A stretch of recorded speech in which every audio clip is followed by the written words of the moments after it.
Next page. And fighting out of the red gate, he needs no introduction. Your MX undisputed heavyweight champion of the world. You see him here, the ominous little shadows. He needs no introduction. Your MX undisputed heavyweight champion of the world, Chris the Prowler Fowler. That's my main man right there. During our first Kickstarter, we had an opportunity for people to pledge to be put in the book, and Chris Fowler was one of the people who did pledge at that level. So here he is, larger than life. We beefed him up, put some muscles on him. We took all his tattoos off. He has a lot of tattoos, so we couldn't put all that in there. But we wanted it to seem like he wanted to be like kind of a Thai fighter feel.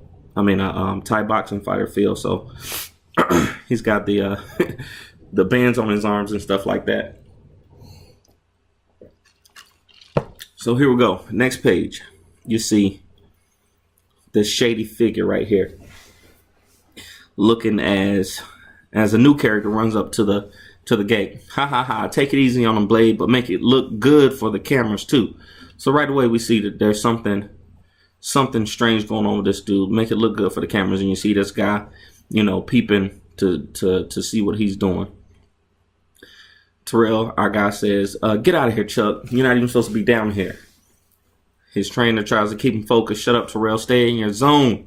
Yes, sir. He's ready to go. He's ready to fight. So these are, you see, we got the main character, Terrell. We got his trainer, Donnie. Another one of the good buddies from the original Kickstarter. He pledged to get into the book, and this is his character, Denny Casillas, the homeboy. So and then this is the character that you saw laying there beside Ace Blade in the beginning. This is his manager, Chuck. You know the rules. Keep it clean and watch your low blows. I'll try not to make you look too bad. Let's do this quickly. So they're ready. The bell rings. He smacks his hand. That's my that's that sound effect right there. He smacks his hand. He says, "Huh? Oh, so it's like that." All right. So they get ready to fight. They square off in the ring. Terrell says, "Focus, balance, and then attack." The reason I did the bubbles like this is because I wanted to show that he was, not quite as focused as he could be, at this point. But, then when he gets here, the bubbles are more bubbly. Attack. He misses. See, this guy's a good fighter too. He's not, he's not just a slouch. He's the heavyweight champion of the world, so he knows what he's doing. He's in there. So Terrell gets hit. Got your doof, your poosh. Terrell says he's faster than he's look. "Let's go, chump." Terrell takes him down. "Wait a minute." He's still thinking to himself. "Be patient. Take him to the ground." Takes him down. Got a little blood coming out there. Got a little blood coming out. That's what you like to see. Isolate the arm. The arm bar is one of the most dangerous moves in MMA. It's hard to get out of. And once you got it locked in, even when you got this size disadvantage, because you see Terrell's a little smaller than this guy, even when you got this size disadvantage, it's a move that's kind of hard to get out of. He says, "Hey, take it easy, man." Terrell's thinking cross the ankles. He's screaming out, "Ah! Ah!" Lean back until he taps. Ding, ding, ding. So the bell saved him. "What are you doing, you idiot? You almost ripped my arm off." Terrell's like, "Yeah, I know. That's what I was trying to do. I was trying to rip your arm off, bro. That's what I was trying to do." So Chuck runs into the ring. "Blade, you got to throw this fight." "Chuck, I told you to get out of here. They're going to kill me if you don't lose this fight." "What? There's no way I'm about to lose this fight. You better be joking." The bell rings. He jumps back into action. Man, these colors right here, man. The guy, every time I look at this book, I'm so Richard Cardoso is just an amazing talent, man. He did so much with this, and then the inking on it, Michael. These guys are so great, man. It's just like I look at the lettering and stuff. it really drags this book down. It really, really, really drags this book down. Someday I'm gonna go back and I'm gonna fix this stuff. But you know, I was doing the best I could at the time, and you know, I couldn't afford to pay a letterer, so I learned how to do it myself. But like I said, the you'll see on the next book it's gonna get a lot better. Okay, so bam, he jumps in. He says, "I'm gonna kill." Ooh, he left his whole core open right here. That was his big mistake. He left his core open. 2 jabs and then an uppercut. Hit him with the Shoryuken. The Shoryuken. All right, so knocks him out. And then you got a page splash. You see Denny's happy. Chuck ain't happy. Your new heavyweight.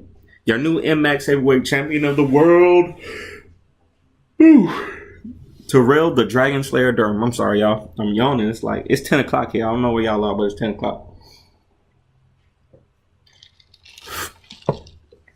This page right here, page 9. Well, it's page 9 in the comics. It's page 11 on here, but it's page 9 in the comics. It's a special page to me. You see your boy knocked out over here. Guys tending to him. He's got his belt there. See Chuck right here looking over his shoulder. The attention to detail, these guys, man. It's like everything that I asked them to do, they did, and it's just amazing. So then here we go. After the fight, another establishing shot. Locker room. You got the locker room right here. What were you thinking? Taking a payoff from my fight? You know you're fired, right? He says, I'm sorry. I needed the money. I didn't think you'd win anyways. That's kind of disrespectful right there. I didn't think you'd win anyway. Then he says, what? I haven't lost a fight in years, Chuck. You knew I could beat this dude. He says, they were fixed too. This was the point right here. If you heard any of my interviews, I talk about how Terrell always wanted to prove that he was the best fighter in the world. He just wanted to prove that he was the best at what he did. And this right here really broke him to find out that he had been working all this time, and that this guy was who he trusted was manipulating things behind the scene. Then he says, dummy. Well, 5 of them were. I knew you could beat those guys. I didn't see any harm in taking the setup. Okay. Danny's like, that's just stupid. This was my way of saying that he was saying it under his breath by not giving it a bubble. In the next book, you'll see I changed it up a little bit, but this is my way of saying, you know, that this is all said under his breath. That's just stupid. And then he says, you're saying 5 fighters took falls for me to get this fight? Yeah. Who's been paying you? I don't know. The money is just there in our booth at the lounge. Sorry, Blade, I got greedy. I'll get this sorted out. So Denny tries to calm him down. He says, let him deal with this on his own. Terrell's like, I gotta at least make sure he doesn't get hurt down there. Denny says to him, you got a big heart, champ. You gotta pick your battles. You gotta pick your battles. That's a lesson you gotta learn in life, people. You gotta pick your battles. Everything isn't worth fighting for. Everything is not your battle. So Terrell takes out his phone. He says, he dials some numbers, gets a young lady on the phone. Teresa, did you see the fight? Ha ha ha, yeah, thanks. Hey, don't wait up for me tonight. I'm gonna be coming in late. Is that okay with you? Are you okay? Nah, no partying. Just finishing up some work with Chuck and Denny. Get some sleep, Marshmallow. Good night. You're not supposed to pick on pregnant women, you know. This is Denny still talking to him. You're not supposed to pick on pregnant women. Excuse me. He says you're not supposed to pick on pregnant women. Everybody knows that. That's rule number 1 in any relationship. Picking on pregnant women can get you in a lot of trouble. Believe me, I know. I got 4 children. Me and my wife, we got 4 children, so I know not to pick on her anytime she was pregnant. That can have dire consequences. Yeah, probably. She's gonna beat you down when you get home. Just go home, Terrell. We'll handle this in the morning. Thanks for everything, Coach, but I gotta find out what's really going on. This right here is more about Terrell than it is about Chuck, okay? A little insight on Terrell and his character. Like I said, he just wanted to prove that he was the best. He wanted to prove that he was the best fighter in the world. And now that he's found out that he is, you know, that this shady business was going on, he's got to get it figured out. So he says, well, be careful, kid. Terrell says, I will. So now we'll go to the casino lounge. He hollers out, "Hey Mortar, have you seen Chuck?" He said he was coming down here. New character, Mortar, and then this young lady right here. These two are going to be important later on. Is he in the booth? He's in a meeting, a private meeting. So he getting kind of snappy there. The young lady says, "Hi there." You know, she trying to introduce herself to the new champion. He pushes past him. See this little exclamation. He's like, "Oh, you trying to push past me?" Okay, so he looks in there. The booth is empty. This is our booth. Where is he? Like I said, private. All right, I don't got time for games, Mortar. Where's Chuck? He just got out of a fight. He ready to get on another one. The man don't know when to quit. Says, "I don't know, champ. He seemed pretty adamant about being alone with the boss." Okay, Mortar, if you're not going to tell me where he is, then get the H out of my way. I don't know what your problem is, but once I find Chuck, I'll come back and I'll help you fix it. Okay, champ. See, a little background on Mortar. You can tell he's a big dude. He's a big dude. He used to fight too. So, you know, he got a chip on his shoulder. He gets paid by the boss, and he's kind of a suck up sometimes. So, but you want your boy? I'll get him. You two stay here. So, you're the new champion, right? Yeah. Who are you? Well, they call me Lady Luck. They say I bring good fortune to the place. This is like this is kind of a tropey intro, you know, for the young lady. She flips her hair back. She introduces herself. You know, they say I bring good fortune to the place. Terrell ain't even bothered with her. He's looking straight past her. He sees what's going on back here. He sees Chuck is getting let out. So why do they call you the Dragon Slayer? That's a question that if you read the novel, you can find out. You'll see why they call him that. Why do they call you the Dragon Slayer? He tries to walk off. She says, "Hey, wait, don't you want to get a drink or something?" She grabs his arm.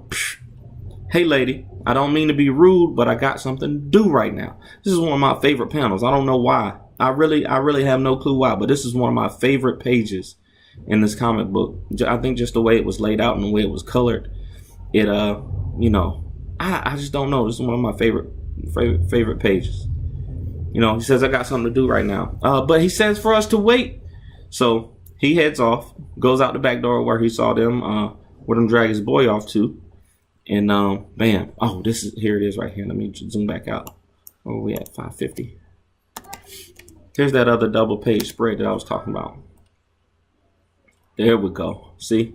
Now, this right here, when I put this in the book, man, I did not know that it was going to be like this. I mean, it was 11 panels all across 2 pages, right? I think it ended up being more than that. But the way that I wrote it was an action scene. She said, "Hey, wait." You know, she goes out. She sees him. She sees Chuck getting pushed in the back of a truck, you know. Then Terrell walks out. She sees this guy. This is Rooster. He's going to be important. Terrell runs up on him. She says, "Who the?" He tackles him. You know, he's the armed guy, so he takes him out first, knocks him down. This is another character. He runs after him, tries to grab him by his back, knocks them both down. The guy grabs him by his neck. He flips him over, throws him down on the ground, elbows him, drops the elbow down off him. "Get off me." This right here, he says, "Let's go, Chuck." He tries to grab him out of the van. This young lady sees him from across the street. Now, this right here is actually Kristoff's daughter, Jade.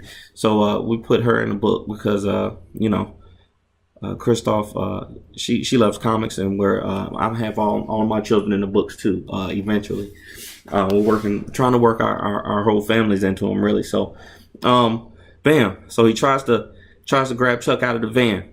"You forgot one, champ." Mortar sneaks up behind him, grabs him, picks him up. "Mortar, you little chump!" Oof, slams him down on the ground. "Night, night, champ." And then he grabs him by the neck, and then he passes out.